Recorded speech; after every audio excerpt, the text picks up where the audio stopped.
সাংবাদিক বন্ধুসকল, ধন্যবাদ জনাইছোঁ আজিৰ এই প্ৰেছ মিটৰ অহাৰ বাবে। মোৰ নাম ৰাকিবুল ইছলাম। মই গুৱাহাটী উচ্চ ন্যায়ালয়ৰ এজন অধিবক্তা।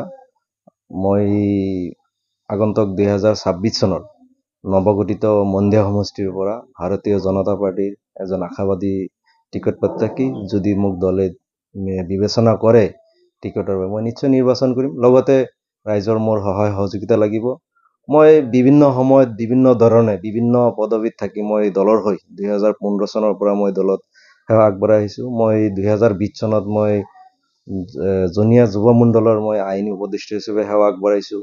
2022-23-24 চনৰ যিটো কমিটি আছিল মাইনৰিটি মৰ্চা, সংখ্যালঘু মৰ্চাৰ মই সম্পাদক ৰূপে কাৰ্যনিৰ্বাহ কৰিছোঁ। বৰ্তমান মই ভাৰতীয় জনতা পাৰ্টীৰ এজন সাধাৰণ কাৰ্যকৰ্তা হিচাপে মই দলৰ হৈ সেৱা আগবঢ়াই আছোঁ। আমাৰ চৰকাৰৰ লক্ষ্য হৈছে সম বিকাশ, সবকা সাথ সবকা বিকাশেৰে আমাৰ চৰকাৰে কাম কৰি আছে। নিশ্চয় আমাৰ 2026-31 আমাৰ মোটামুটি 15 বছৰলৈকে আমাৰ চৰকাৰেই থাকিব। কোনো ইয়াতে কংগ্ৰেছ ইডিএফৰ ফেক্টৰ নহয়। আৰু আমাৰ নৱগঠিত মন্দিয়া সমষ্টিত আপোনাৰ ভোট পৰ্যায়ৰ পৰা প্ৰত্যেকটা ভোটতে আমাৰ কমিটি আছে। আমাৰ 4টা মণ্ডল কমিটি আছে। আমাৰ বৰ্তমান সাংগঠনিক দিশত আমাৰ দলটো বহুতভাৱে শক্তিশালী হৈ আছে। আপোনালোকে দেখা পাইছে যে যোৱা পঞ্চায়ত নিৰ্বাচনতো আমাৰ সংখ্যালঘু মানুহে ওতঃপ্ৰোতভাৱে স্বতঃস্ফূৰ্তভাৱে ভোট প্ৰদান কৰিছে আমাৰ চৰকাৰত থকা দলৰ লগত, বিজেপিক ভোট দিছে। গতিকে ইয়াতে বেঞ্চাৰ MLA বনাই লাভ নাই। এতিয়া আপোনালোক যোৱা 15 বছৰ ধৰি এজন মানুহেই হৈ আছে।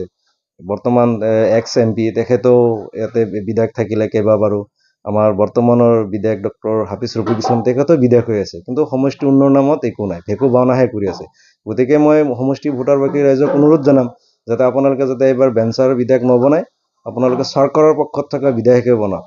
কংগ্ৰেছৰ কোনো ভেকেঞ্চি নাই। যোৱা 15 বছৰৰ কাৰণে ভেকেঞ্চি নাই। এইটো 15 বছৰ পিছতে ভাবে অসম চৰকাৰ আমাৰেই হ'ব, ডক্টৰ হিমন্ত বিশ্ব শৰ্মাৰ নেতৃত্বত আমাৰে বিজেপিৰেই চৰকাৰ হ'ব।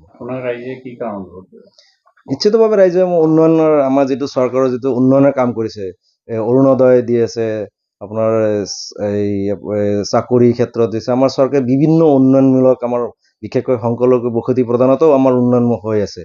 ৰাস্তা ঘাট সম উন্নয়ন আছে। আমাৰ লক্ষ্য, আমাৰ প্ৰধানমন্ত্ৰী ডাঙৰীয়াৰ লক্ষ্য হৈছে সবকা সাথ সবকা বিকাশ। আমাৰ সংখ্যালঘু বৃত্তিৰ ক্ষেত্ৰতো আমাক বিশেষ দি আছে চৰকাৰৰ ফালে। বিভিন্ন সময়ত ছাত্ৰ ছাত্ৰীসকলক স্কুটি প্ৰদান কৰি আছে। বিভিন্ন উন্নয়নমূলক কামৰ কাৰণে নিশ্চয় ৰাইজে ভোট দিব, আমাৰ বিজেপি দলক ভোটেই দিব। মোৰ ছ'চিয়েল এক্টিভিটিছ মই সাধাৰণভাৱে মই কাৰ্যক্ষেত্ৰত মই অধিবক্তা কৰোঁ।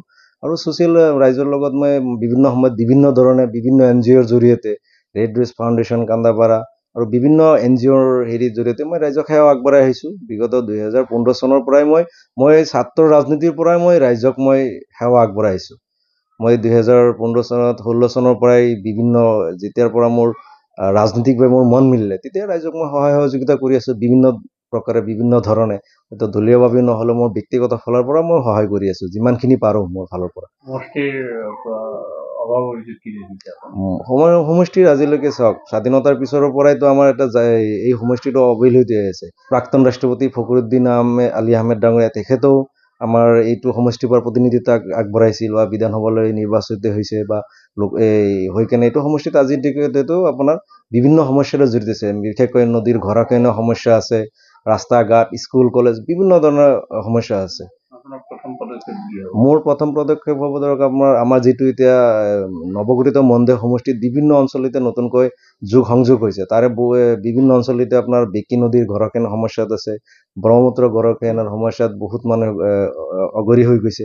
মাটিৰ পাট্টা প্ৰদান কৰা, লগতে চৰকাৰৰ সৈতে আলাপ আলোচনা কৰি তেখেতক পুনৰ সংস্থাপন কৰাৰ জৰিয়তে এইখিনি মোৰ প্ৰথম পদক্ষেপ হ'ব। লগতে স্কুল কলেজৰতো আমাৰ অভাৱ অভিযোগ আছে। আমাৰ ইয়াতে এখন ভাল BEd কলেজ নাই বা ডিগ্ৰী কলেজ এখন ভাল নাই। স্কুল কলেজৰ আমাৰ অভাৱ অভিযোগ আছে, ভাল এখন ছায়েন্স কলেজ নাই। নিশ্চিতভাৱে আমাৰ চৰকাৰ হ'লে, আমাৰ বিধায়ক হ'লে আমাৰ নিশ্চিতভাৱে আমাৰ সমষ্টিৰ কাম হ'ব। খেতিয়কৰ সমস্যা এতিয়া জলসিঞ্চনৰ বহুত সমস্যা আছে। যিহেতু জলসিঞ্চনৰ ব্যৱস্থা কৰিব লাগিব। খেতিয়কৰ আপোনাৰ আমাৰ যিটো ভাৰত চৰকাৰৰ পৰা বা আমাৰ মাননীয় প্ৰধানমন্ত্ৰীৰ নেতৃত্বত যিখন আমাৰ ভাৰত চৰকাৰ চলি আছে কেন্দ্ৰত চৰকাৰৰ পৰা আমাৰ বিভিন্ন এতিয়া খেতিয়কৰ কাৰণে আপোনাৰ বিভিন্ন আঁচনি দি আছে। যেতিয়ালৈকে আমাৰ অঞ্চলত আঁচনি ঢুকিয়ে পোৱা নাই। আমাৰ প্ৰধানমন্ত্ৰীৰ সাৰ যোগানৰ যিবিলাক আঁচনি, পানী যোগানৰ আঁচনি আজিলৈকে খেতিয়কৰ সমস্যা। কিন্তু নিশ্চিতভাৱে আমাৰ চৰকাৰ আগন্তুক হ'লে আমাৰ ইয়াৰে বিধায়ক হ'লে কামবিলাক সফলভাৱে ৰূপায়ণ হ'ব। চাওক, আমাৰ এইটো হৈছে কৃষি প্ৰধান এখন এটা সমষ্টি। গতিকে আমাৰ এইটো সমষ্টিত কোল্ড ষ্টৰেজৰ ব্যৱস্থা কৰিব লাগিব, বা আপোনাৰ কোল্ড ষ্টৰেজৰ জৰিয়তে আমাৰ শাক পাচলি যাতে ষ্টক কৰিব পাৰে, বা ইয়াৰ পৰা আমাৰ এক্সপৰ্ট ইম্পৰ্ট কৰিব লাগিব। তাৰ কাৰণে নতুন এখন মাৰ্কেট বা বজাৰ সৃষ্টি কৰিবলৈ নিশ্চিতভাৱে আমাৰ কৃষকসকলে উচিত মূল্য পাব। আমাৰ উচিত বজাৰ নোহোৱাৰ বাবে বা সঠিক সময়ত সঠিক দামটো আমি নাপাওঁ, সেইকাৰণে আমাৰ কৃষকসকলে সমস্যাৰ সন্মুখীন হয়। এই ক্ষেত্ৰত আমাৰ নিশ্চিতভাৱে চৰকাৰৰ লগত আমাৰ বিধায়ক হ'লে আমাৰ এইখিনিতে নিশ্চিতভাৱে আমাৰ সমাধান হ'ব।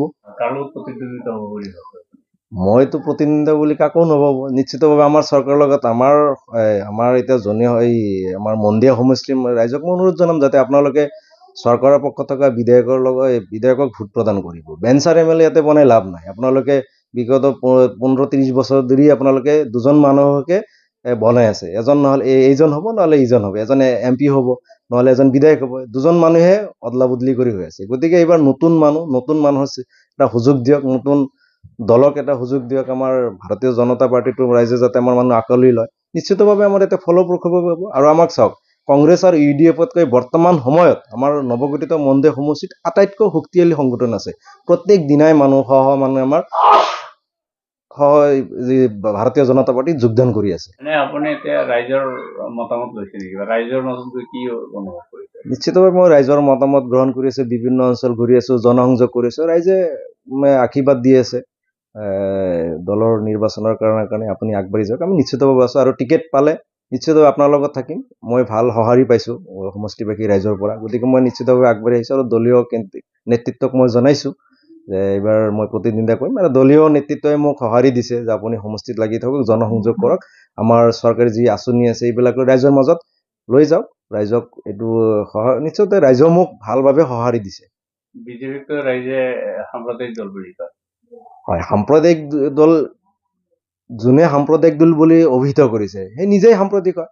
এতিয়া চাওক, আমাক বিজেপি দল যদি সাম্প্ৰদায়িক হ'লে হয়, তেতিয়াহ'লে আমাক এতিয়া যিটো আমাৰ সংখ্যালঘু মানুহে যিটো চৰকাৰী আঁচনি লাভ কৰি আছে, তাতে সাম্প্ৰদায়িকভাৱে দি আছে নেকি, বা ধৰ্ম বিশেষভাৱে দি আছে নেকি? চাওক, আমাৰ প্ৰধানমন্ত্ৰী ডাঙৰীয়াৰ এটা নীতি আৰু লক্ষ্য হৈছে সবকা সাথ সবকা বিকাশ নীতিৰে আমাৰ অসম চৰকাৰ তথা ভাৰত চৰকাৰ চলি আছে। আমাৰ কেন্দ্ৰৰ পৰা চৰকাৰটো চলি আছে।